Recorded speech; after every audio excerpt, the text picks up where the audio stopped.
Hello students, this is exercise number 25 of the Progressive Monthly Magazine, April 2022 on the speed of 100 words per minute. Start. Sir, I rise to support the bill brought forward by the Honorable Deputy Minister in the Ministry of Finance. Banking is a service of vital importance to industry, commerce and agriculture. It is concerned with the creation of credit money and its distribution between various users such as industry and agriculture or between institutions and individuals.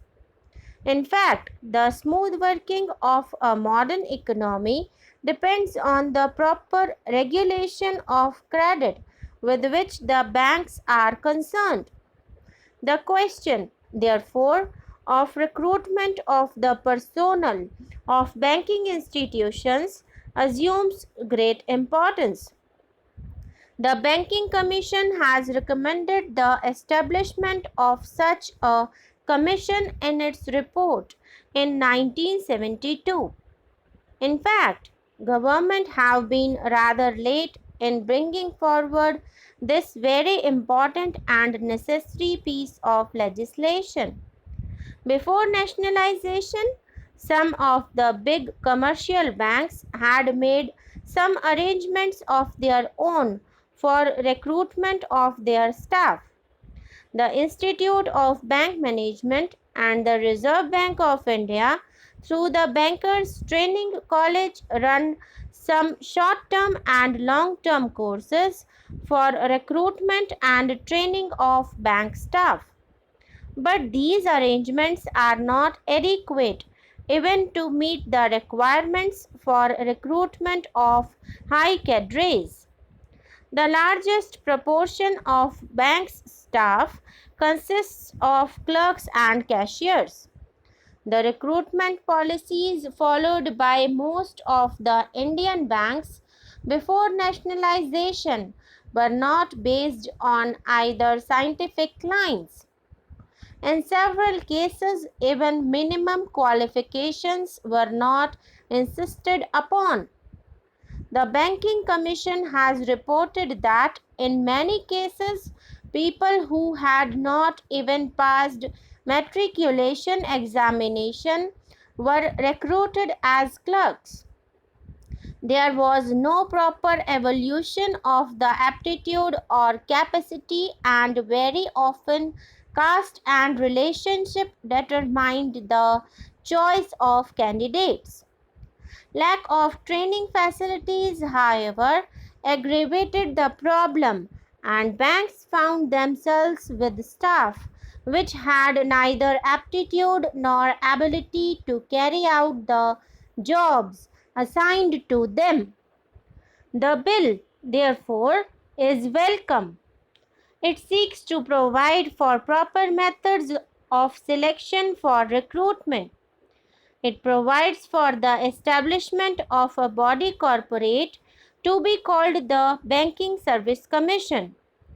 It shall be the duty of the Commission to hold competitive examination to recruit people for clerical and allied cadres, junior officers cadre, and such the officers cadre as the central government may by notification specify. It shall consist of a chairman and persons who, in the view of the government, are men of integrity, ability, and have experience of finance and business administration. The bill rightly attaches great importance to selection of people for the clerical cadre because the clerical staff constitute the largest proportion of the total manpower, and it is they who give the banking service to the people. Rapid expansion of banking ensures further that many of them will soon get promotion to the officers' cadre. It has been estimated that every clerk can hope to reach the officer's cadre in 10 or 12 years' time. Every clerk is therefore a potential officer. But to be effective, recruitment should attempt to attract appropriate skills and attitude, and search for suitable talent should not be restricted to the first point of entry in the bank at the clerical level. It should also be extended to and attract sufficient number of persons who possess executive skill. With the functional enlargement of the banks, they require the service of experts such as agricultural scientists and those who are experts in engineering. Recruitment of such personnel should also be considered by the Banking Commission. A provision in the bill enables the government to increase the proportion of such junior staff from 25% to 33%. In my view, it is a welcome provision. There is a provision that a certain percentage shall be reserved for scheduled castes and scheduled tribes. This percentage has to be determined according to the general principles and also the requirements of the banks. One provision says that the Commission will have certain advisory functions. It is an important provision. We know how in government service very difficult problems of promotion and seniority arise. It is better that they are solved by a third party rather than the superior officers who have sometimes prejudices against people working under them. I hope this provision will be used for that purpose. I will not take any more time of the House by dilating on the details of the bill.